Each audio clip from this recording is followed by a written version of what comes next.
Prelims 2026 માં pass થવા માટે કેટલા માર્ક્સ જોઈએ? સૌથી પહેલો પ્રશ્ન આ હું તમને પૂછું છું. ચાલો ભાઈ કોમેન્ટમાં લખજો કે તમારે કેટલા માર્ક્સ થાય છે. તમામ મિત્રો કોમેન્ટની અંદર જણાવે કે કોમેન્ટમાં ચોક્કસથી જણાવજો કે તમારે ટા ટેસ્ટ પ્રિલિમ્સમાં કેટલા માર્ક્સ થાય છે સાહેબ. પાર્ટ 1 પાર્ટ 2 કેવું હતું બરાબર છે? 200માંથી તમે કેટલા ટીક કરીને આવ્યા છો અને તમારે કેટલા માર્ક્સ થાય છે અંદાજે એ કોમેન્ટ કરીને જણાવજો. હવે સૌથી પહેલો પ્રશ્ન સાહેબ કે ટા ટેસ્ટ પ્રિલિમ્સ 2026માં પાસ થવા માટે કેટલા માર્ક્સ જોઈએ? 80 જોઈએ, 90 કે 100? બરાબર, તો કોઈને ખ્યાલ નથી. તમને પણ ખ્યાલ નથી કે કેટલા માર્ક્સે કટઓફ અટકશે? બરાબર નથી, મને પણ ખ્યાલ. ઓફિશિયલી જાહેરાત જ્યારે આવશે એ ત્યારે જ ખબર પડે કે સાહેબ આટલા માર્કે કટઓફ અટકવાનું છે.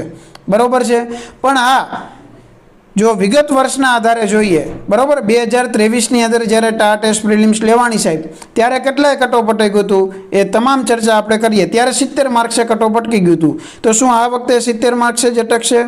સંભાવના છે ભાઈ, અટકી શકે. બરાબર, અને કદાચ જો નવા કોઈ ફેરફાર થાય તો એનાથી પ્લસ પણ જઈ શકે. એ તો આવનારો સમય જ કહેશે. પણ તો અત્યારે શું કરવું? એ કોઈ પણ મિત્રોએ ટા ટેસ્ટની પ્રિલિમ્સ આપી છે તમામ મિત્રો માટે આ વિડીયો ઉપયોગી છે, તો ખાસ એન્ડ સુધી જોજો. આજના વિડીયોની અંદર આપણે કટઓફની સાચી રિયાલિટી વિશે સમજીશું સાહેબ કે કટઓફ રિયલમાં છે શું, કટઓફ એટલે શું થાય ભાઈ. જો આજની ચર્ચાના મુખ્ય 3 પડાવ છે. પહેલું, તમારો ટાર્ગેટ કેટલો હોવો જોઈએ. બીજું, કેટલા માર્ક્સ સેફ ગણાય. અને છેલ્લે ટા ટેસ્ટ પ્રિલિમ્સનું કટઓફ શું છે. તો કટઓફ એટલે શું ભાઈ તેના માટેની એક સામાન્ય સમજ આપણે મેળવી લઈએ. બરાબર, શા માટે કટઓફ બદલાઈ શકે અથવા આપણે જોતા હોઈએ બીજી અન્ય કોઈ પણ એક્ઝામ હોય તો સાહેબ એનું કટઓફ ઉપર નીચે થતું હોય. તો જુઓ, એક કટઓફ બાર છે રાઈટ. તમે જો એ માર્ક્સથી વધારે માર્ક્સ તમને આવે છે તો તમે કટઓફને પાર કરી ગયા, દેટ મીન્સ તમે મેન્સ માટે એલિજિબલ છો.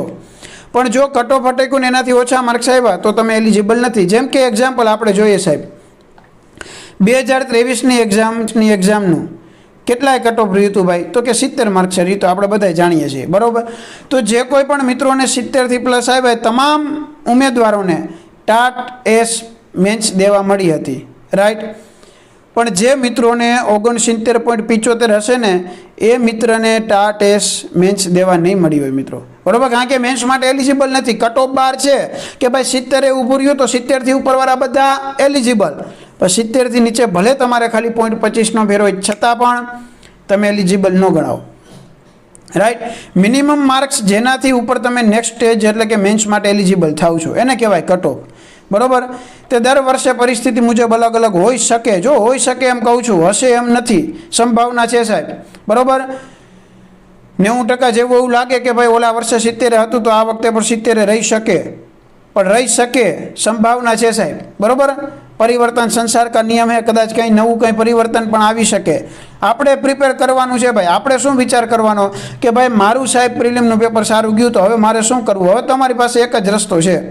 પેપર સારું ગયું છે તો મેન્સની તૈયારી ચાલુ કરો ભાઈ. કટઓફ એટલે શું આપણે સામાન્ય સમજ મળી ગઈ કે સાહેબ 70 ઓલા વર્ષે અટક્યું તો 70 આપવાળા બધા એલિજિબલ. બરાબર, 0.25 રહી ગયા તો રહી જ ગયા, એને મેન્સ આપવા મળતી નથી. ઓકે, આગળ જોઈએ. કરતા 4 મુખ્ય પરિબળો છે સાહેબ. આ ખાસ સમજજો. આ સ્લાઇડ જેને સમજાઈ ગઈ ને સાહેબ એ આજથી નિશ્ચિત થઈ જશે. પહેલું, પેપરની કઠિનતા. બરાબર, પેપર કેટલું ટફ કે ઇઝી હતું ને એના આધારે ઘણીવાર કટઓફ નક્કી થતું હોય છે. Okay, done. કુલ ઉમેદવારો કેટલા વિદ્યાર્થીઓએ પરીક્ષા આપી? સાહેબ 100 ઉમેદવારોએ પરીક્ષા આપી. હવે તો કે 100એ 100ને મેન્સ આપવા દેવી નહીં તો કેટલાને દેવાની એના આધારે કટઓફ નક્કી થાય. અંદાજિત કહું છું.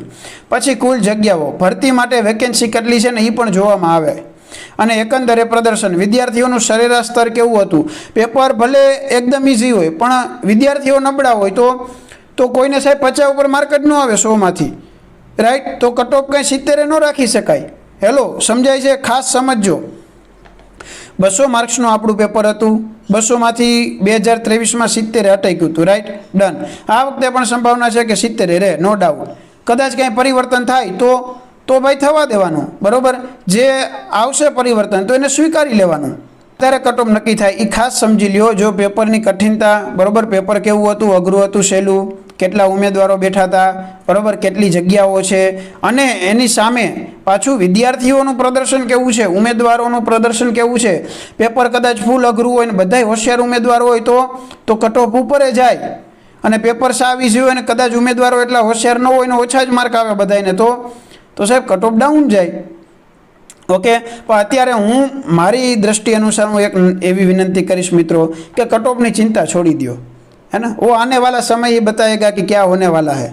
जो कुछ भी होगा वो देखा जाएगा. कट ऑफ જેટલાય અટકે એટલાય સાહેબ.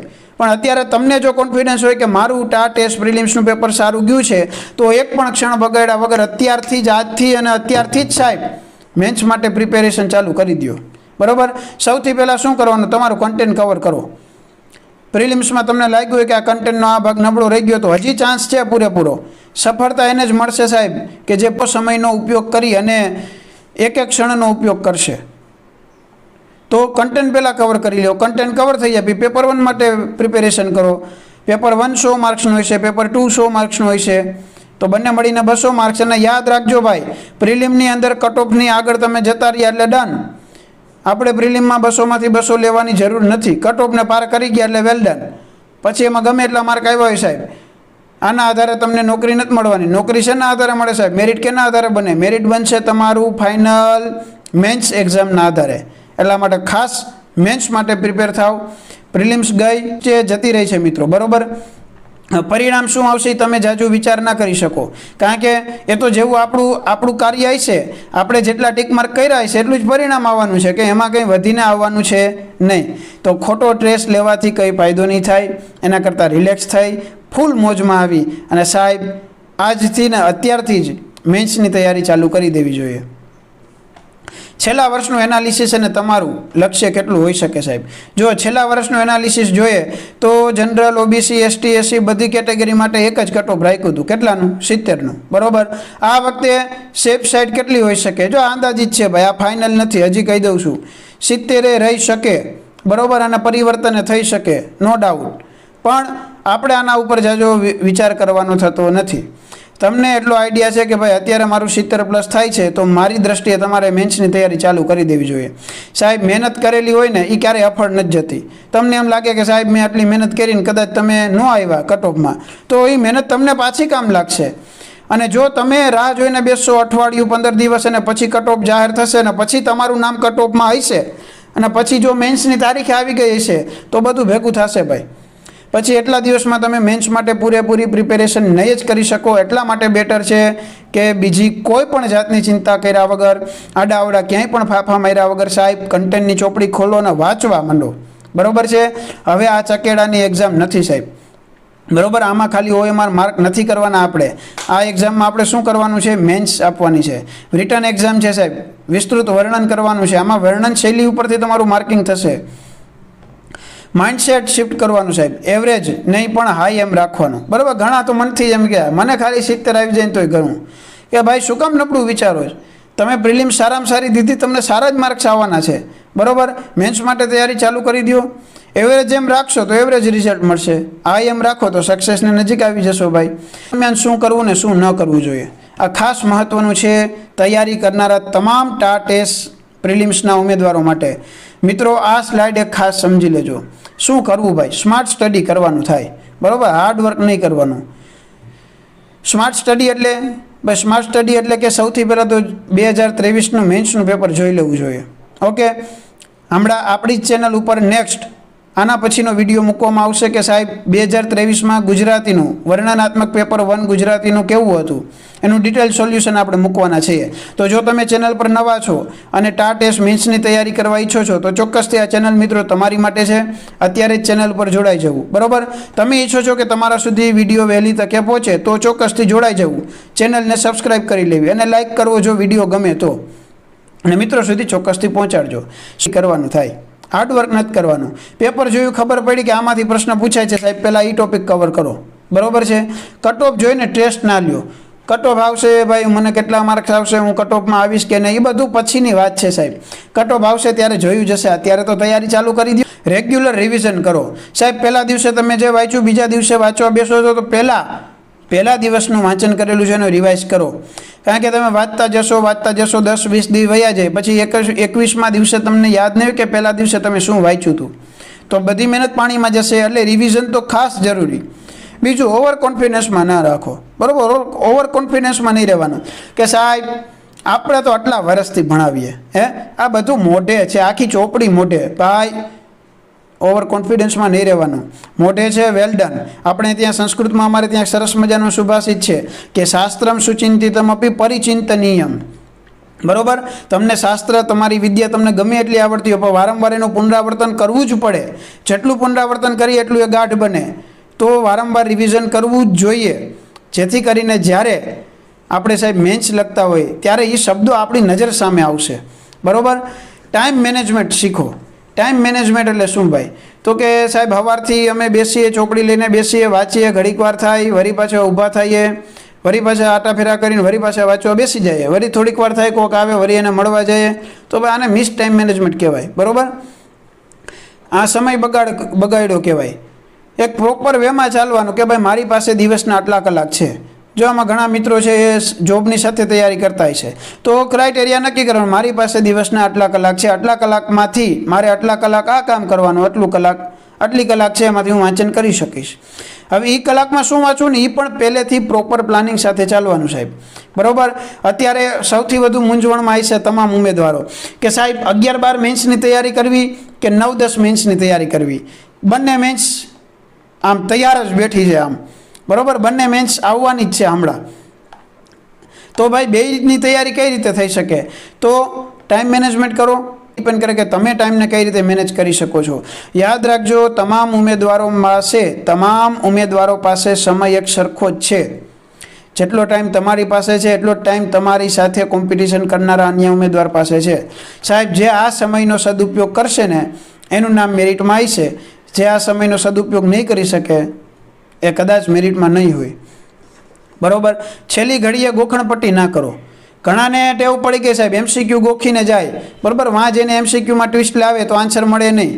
ઓકે, તો ગોખવાનું નથી. મેન્સ એટલે વર્ણનાત્મક શૈલી સાહેબ. તમારી વિચાર શક્તિ કેવી છે, તમારી મૌલિકતા કેવી છે, તમારી વર્ણન શૈલી કેવી છે, એના આધારે તમારું માર્કિંગ થશે. એટલે ગોખણપટ્ટી કામ નહીં લાગે અહીંયા. તમારા મૌલિક વિચારો, પછી તમે કેટલું ઊંડાણથી વાંચન કરેલું છે, જેને સારી રીતે વાંચ્યું એ જ સારી રીતે લખી શકે. તો આપણે દરેક ટોપિકને ડીપલી સમજવો પડે. બરાબર, ગોખવાથી કામ નહીં ચાલે. છેલ્લે મોક ટેસ્ટ આપતા રહો ભાઈ. મોક ટેસ્ટ આપવી જરૂરી છે. જો તમે પણ મોક ટેસ્ટ આપવા માગો છો તો નીચે, તમે પણ મિત્રો મોક ટેસ્ટ આપવા માગો છો તો ચોક્કસથી નીચે આપેલી લિંક્સમાં જોડાઈ જજો. બરાબર, નીચે આપણા ગ્રુપની લિંક મુકાઈ ગયેલી છે, એ લિંકમાં જોડાઈ જવું. ત્યાં તમને શક્ય હશે એ પ્રમાણે ટાઈમિંગ સાથે બરાબર એક મોક ટેસ્ટ પણ આપવામાં આવશે. તો તમે મોક ટેસ્ટથી એક્સપિરિયન્સ સાથે અનુભવ કરી શકશો. મોક ટેસ્ટ આપો, ટાઈમિંગ સાથે આપો. ખબર પડે સાહેબ કે 2.5 કલાકમાં પેપર 1 પૂરું કરવાનું, બીજી 3 કલાકમાં મારે પેપર 2 કવર કરવાનું છે મારા વિષયનું કન્ટેન્ટનું. તો એ થઈ શકે છે કે નહીં? મોક ટેસ્ટ આપશો તો જ ખબર પડશે. એટલે અત્યારે જ મિત્રો જોડાઈ જાઓ. જો તમે મેન્સની તૈયારી કરો છો પેપર 1ની, બરાબર, ગુજરાતી પેપર 1ની મેન્સની તૈયારી કરવી છે તો ચેનલમાં જોડાઈ જાઓ, સબસ્ક્રાઈબ કરી લો અત્યારે જ. અને જો પેપર 2 સંસ્કૃત વિષયથી તૈયારી કરો છો, મોક ટેસ્ટ આપવી છે તો અત્યારે જ આ ચેનલને સબસ્ક્રાઈબ કરો, જેથી કરીને વિડીયો તમારા સુધી વહેલી તકે પહોંચે. અને નીચે આપેલી લિંક સાથે જોડાઈ જાઓ. નીચે આપેલું જે ગ્રુપની લિંક છે એમાં જોડાઈ જવું, તો ત્યાં જે નવી અપડેટ હશે એની માહિતી તમને મળી રહેશે. સોશિયલ મીડિયામાં ટાઈમ વેસ્ટ નહીં કરવાનો સાહેબ. બરાબર, ઘણાને ટેવ હોય સાહેબ, એક વસ્તુ શીખી લીધી પછી એના સંતોષ ના થાય, એમ તો હજી આનાથી વિશેષ શીખવું. કે ભાઈ તમને નથી આવડતું, કોઈ પણ એક પ્લેટફોર્મ ઉપર ગયા, તમે કોઈ પણ એક વિડીયો જોયો, ડન, ટોપિક કવર થઈ ગયો, વાત થઈ પૂરી. પછી સાહેબ સોશિયલ મીડિયામાં ફાફા મારવાથી કંઈ નહીં થાય.